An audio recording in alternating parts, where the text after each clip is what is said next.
अरहत वाङ्मय में कहा गया है, रागोय दोषो वीय कम्म बीयम कम्मं च मोहपभवं वयन्ति कम्मं च जायी मरणस्य मूलम दुखम च जायी मरणं वयन्ति। आगम साहित्य बड़ा महत्वपूर्ण है। आगम के स्वाध्याय से आध्यात्मिक पथ दर्शन प्राप्त हो सकता है, तत्वबोध उपलब्ध हो सकता है और तत्व जिज्ञासा का कहीं कहीं समाधान भी मिल सकता है। आगम वाङ्मय में एक उत्तराध्ययन है। 36 अध्ययनों वाला यह आगम है। इस एक आगम में एक और तत्वज्ञान की बातें भी हमें मिलती हैं,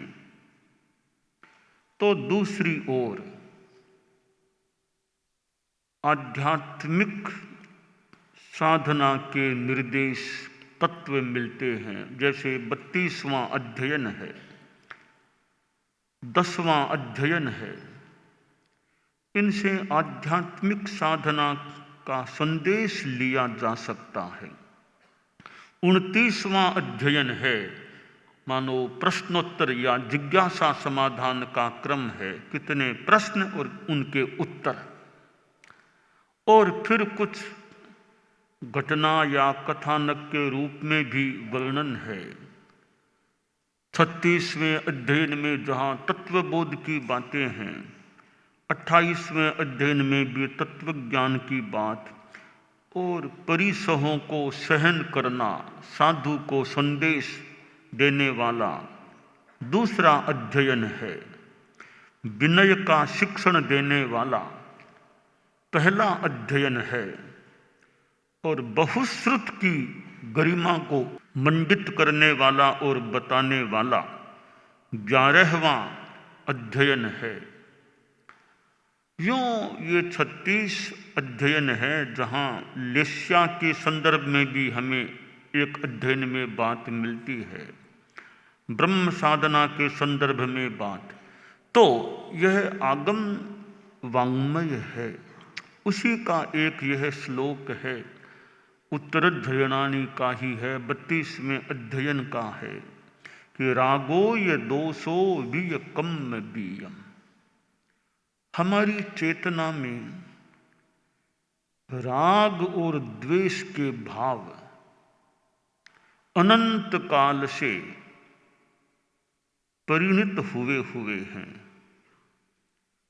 और अनंत अनंत जन्म हमारी आत्माओं ने अब तक ग्रहण कर लिए हैं। और ये राग द्वेष जब तक हैं, तब तक यह जन्म मरण की परंपरा मिटती नहीं है।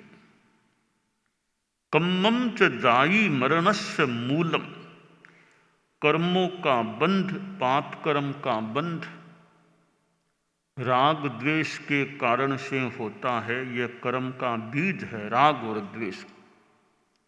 इधर मोहनीय कर्म, जो 8 कर्मों में एक मुख्य कर्म उसे कह सकते हैं।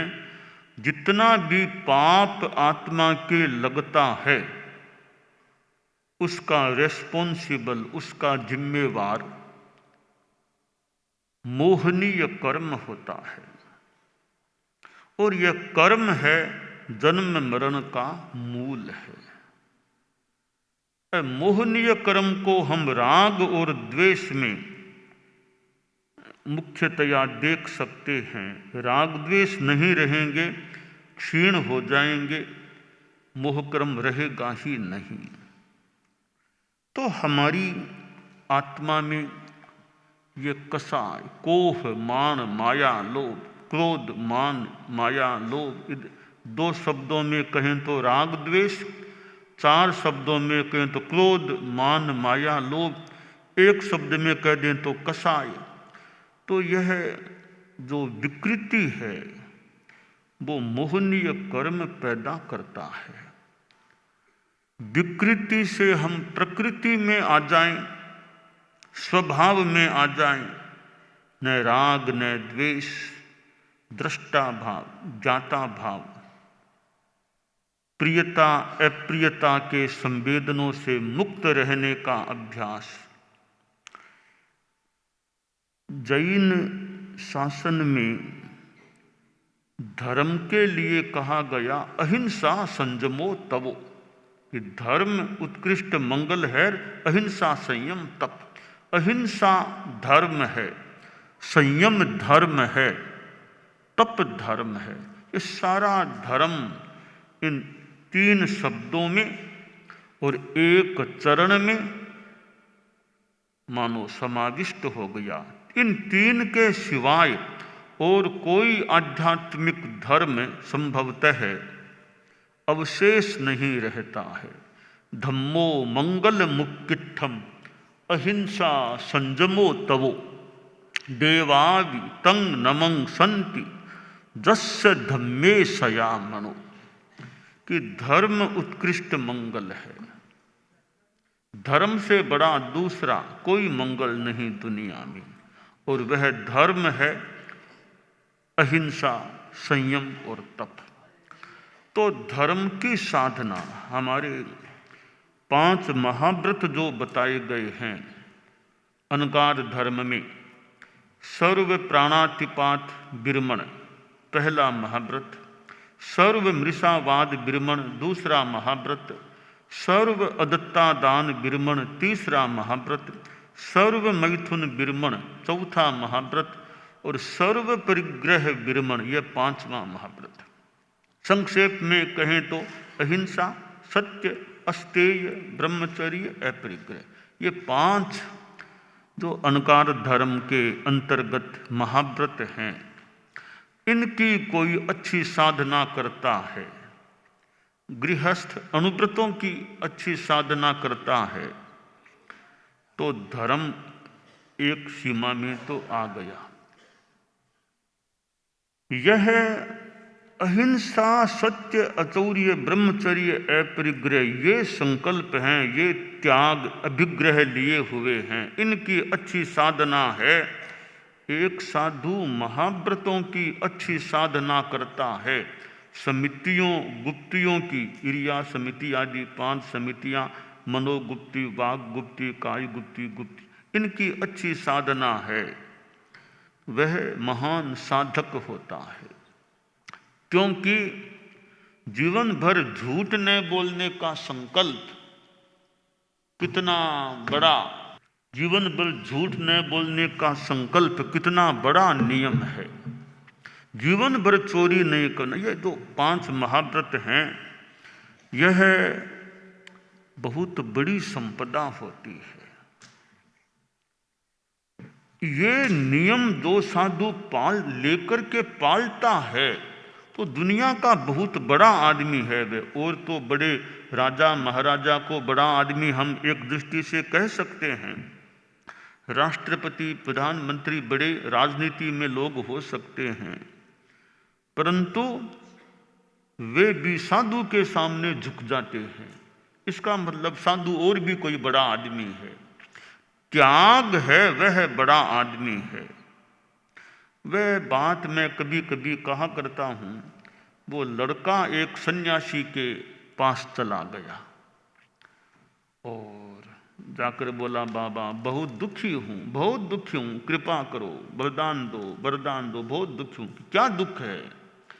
बोला, गरीब हूँ, मेरी माँ भी चल बसी है, पिता तो जन्म से पहले ही चल बसे थे, कोई मेरा अब नहीं है। यहीं थोड़े दिन कुछ समय चाचा ने रखा, उन्होंने भी छोड़ दिया है, पैसा है नहीं, कहीं मांग तांग खाता हूँ, कुछ कृपा करो, बड़ा दुखी हूँ बाबा। तो बाबा बोला कि एक काम कर, ये मेरा आश्रम है, इसके बाहर एक सूखी नदी है, सूखी पानी नहीं है अभी, सूखी नदी है। मैंने थोड़ी देर पहले एक कीमती हीरा वहाँ फेंका था, वो तुम देख लो, वहाँ हो तो उठाओ ले जाओ, बहुत कीमती हीरा है। वो लड़का बाहर गया, सूखी नदी में खोजने लगा तो वो चमकता हुआ हीरा दिखाई दिया, हाथ में लिया, हाँ है तो हीरा, बहुत अच्छा लग रहा है। थोड़ा सा घर की ओर आगे बढ़, छोटा सा घर था कोई टूटा फूटा, उधर की ओर आगे बढ़ा। तत्काल एक प्रश्न दिमाग में आ गया, वापिस सन्यासी के पास आ गया। सन्यासी ने देखा, बेटा वो हीरा तुमको मिला नहीं क्या, वापिस क्यों आए हो? बाबा मिल गया, ये रहा हीरा, बहुत अच्छा लग रहा है, तो तुम्हारा काम तो हो गया, तुम्हारी गरीबी तो दूर हो गई, अब वापिस आश्रम में क्यों आए हो?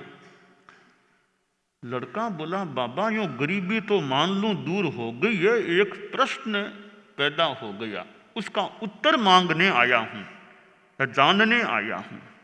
बोलो क्या प्रश्न है? कि बाबा आप यूं ज्ञानी आदमी लग रहे हो, तो इतना कीमती हीरा आपने फेंका क्यों? आपने इसको फेंका है तो इसका मतलब है इससे भी कोई बढ़िया हीरा आपके पास है, तब आपने इस छोटे हीरे को फेंका है। तो बाबा मैं चाहता हूं जो इससे बढ़िया चीज आपके पास है वो मुझे दे दो। ये छोटा हीरा क्यों, इससे बढ़िया चीज वो है क्या, मुझे बताओ आपके पास क्या चीज है, इससे बढ़िया जरूर होनी चाहिए आपके पास, है या नहीं?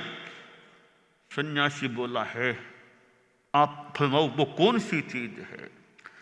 सन्यासी बोला, इस हीरे से बहुत बहुत बहुत ऊंची चीज मेरा सन्यास है, मेरी साधना है। लड़का बोला, बाबा मुझे भी सन्यास दे दो आप, ये हीरा मैं भी फेंक देता हूँ। लड़के ने भी हीरे को फेंक दिया कि यह हीरा नहीं चाहिए, मुझे आप सन्यास का हीरा दे दो। बाबा ने उसको भी विधि विधान के अनुसार सन्यास की दीक्षा दी थी। तो यह सन्यास, यह साधुपन, दुनिया में कितनी कीमती भौतिक चीजें मिल जाए, यहां कोई 15 करोड़ के हीरे लाकर के रख दे, 15 करोड़ 20 करोड़ के हीरे, पर मैं सोचता हूं साधुपन के सामने वे हीरे तुच्छ हैं। साधु साधना बहुत बड़ी संपत्ति होती है। तो यह महाव्रत की साधना, अहिंसा, सत्य, अचौर्य, ब्रह्मचर्य, अपरिग्रह, अनगार धर्म में महाव्रत हैं और अगार धर्म गृहस्थों के धर्म में अनुव्रत हैं। वह छोटी स्थूल रूप में स्थूल हिंसा आदि का त्याग है। तो यह जो नियम यानी व्रत हैं, ये अपने आप में बड़ी संपदा है। अब इन व्रतों की पुष्टि स्वाध्याय ध्यान से हो सकती है। हम स्वाध्याय ध्यान करते हैं तो इन व्रतों को और ज्यादा मजबूत होने का मौका मिल सकता है। तो यह ध्यान की साधना और स्वाध्याय की आराधना भी अपने चित्त के, आत्मा के परियमों को अच्छा बनाने के लिए बड़ी सहयोगी बन सकती है। तो जो जो स्वाध्याय करते हैं अच्छा ज्ञान मिलता है, तो हमारी साधना को मानो सिंचन मिल सकता है। हमारा आगम साहित्य, और भी साहित्य हैं, मैं आगम को थोड़ा ज़्यादा महत्व दिया करता हूँ। तो अच्छे ग्रंथों के स्वाध्याय से संयम रूपी वृक्ष को एक उस स्वाध्याय रूपी जल या अमृत से सिंचन मिल सकता है। तो राग और द्वेष ये दोनों दोष हैं, ये दोनों साधना के बाधक तत्व हैं। तो राग द्वेष कम हो, सम्यक्त्व और चारित्र, ऐसा लगता है चारित्र की तुलना में सम्यक्त्व का ज्यादा महत्व, दृष्टिकोण सम्यक हो जाए इसका ज्यादा महत्व है। दृष्टिकोण सही हो गया तो चारित्र को तो आना ही पड़ेगा, आना ही पड़ेगा, और कोई विकल्प है ही नहीं। चारित्र को तो मानो खिंचकर आकृष्ट होकर कभी आना ही पड़ेगा, सम्यक्त्व आ गया है तो। परंतु सम्यक्त्व चारित्र ऊपरी क्रिया होने पर सम्यक्त्व आए या न आए, सम्यक्त्व आ गया तो कभी न कभी चारित्र को आना ही पड़ेगा। तो सम्यक्त्व का ज्यादा महत्व है, चारित्र का है ही, पर तुलना में देखें तो ऐसा लगता है कि चारित्र की अपेक्षा सम्यक्त्व का ज्यादा मूल्य है। तो हमारा दृष्टिकोण आध्यात्मिक बन जाए, भौतिकता और आध्यात्मिकता, हम नव तत्वों को अच्छी तरह समझ लें, जीव अजीव, पुण्य पाप, आश्रव संबर, निर्जरा बंध मोक्ष, आत्मा अलग शरीर अलग। अब ये चीजें हमारे दिमाग में स्पष्ट, कषाय का प्रतनुपन और अनाग्रह भाव, कोई दुराग्रह नहीं है। अच्छी सच्ची बात कहीं मिले तो कोई लेने में क्या दिक्कत है, बढ़िया बात कहीं से मिले अच्छी बात है, ग्रहण कर लो, आदर कर लो, आदर दो। तो यह विनम्रता का भाव, अनाग्रह का भाव कि सच्ची बात कहीं पर भी है, मुझे सच्चाई से मतलब है। हम सिद्ध योगी आचार्य श्री महाप्रज्ञ से प्रेक्षा ध्यान का एक प्रयोग करें। आपको एक प्रयोग कराया जा रहे हैं श्वास प्रेक्षा का। 5 सेकंड में श्वास लेना है, 5 सेकंड भीतर रोकना है और 5 सेकंड रेचन करना है और 5 सेकंड बाहर रोकना है। इस प्रकार 20 सेकंड में एक श्वास। सावधान रहे, श्वास भरे, भीतर रोके, रेचन करे, बाहर रोके, श्वास भरे, भीतर रोके, रेचन करे, बाहर रोके, श्वास भरे, भीतर रोके, रेचन करे,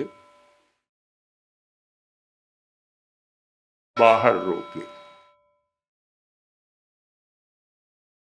श्वास भरे, भीतर रोके, रेचन करे, बाहर रोके, श्वास भरे, भीतर रोके, रेचन करे, बाहर रोके, श्वास भरे, भीतर रोके, रेचन करे, बाहर रोके, श्वास भरे। प्रयोग संपन्न। तो ये ध्यान के बहुत छोटे प्रयोग कराए हैं और इनका स्वयं बार बार अभ्यास करें तो एक अच्छा अभ्यास हो सकता है। ओम आत्मा।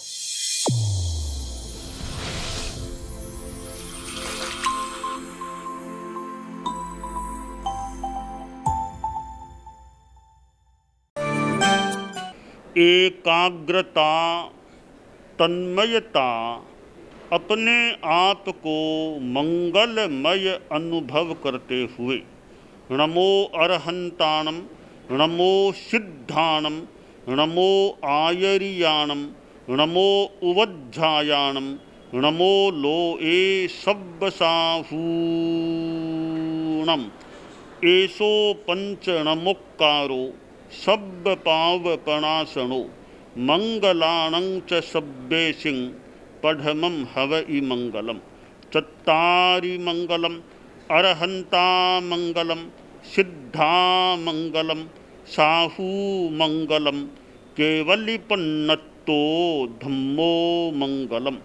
चत्तारि लोगुत्तमा अरहंता लोगुत्तमा सिद्धा लोगुत्तमा साहू लोगुत्तमा केवलिपन्नत्तो धम्मो लोगुत्तमो।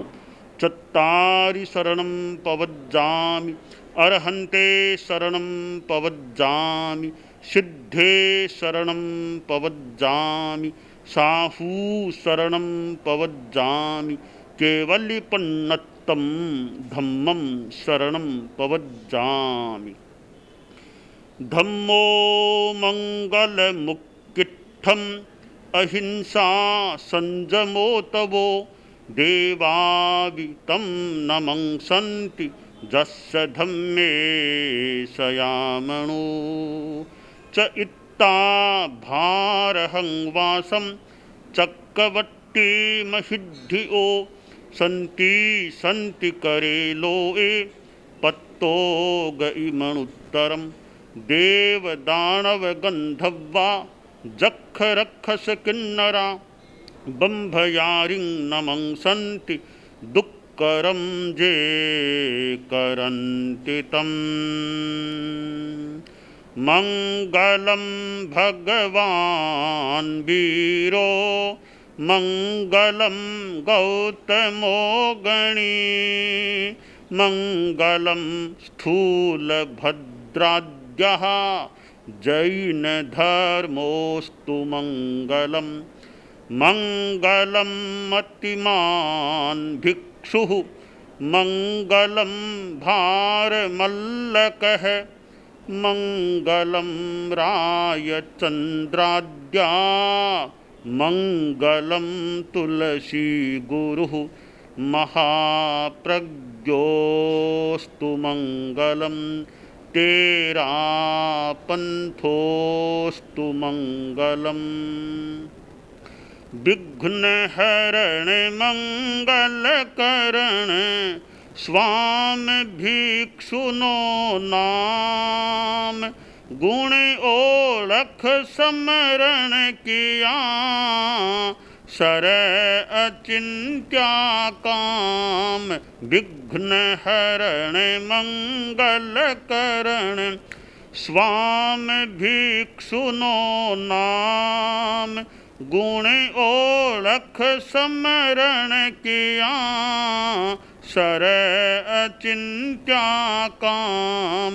विघ्न हरण मंगल करण स्वामी भिक्षुनो नाम गुण ओळख समरण किया सर अचिंत्या काम सर अचिंत्या काम सर अचिंत्या काम।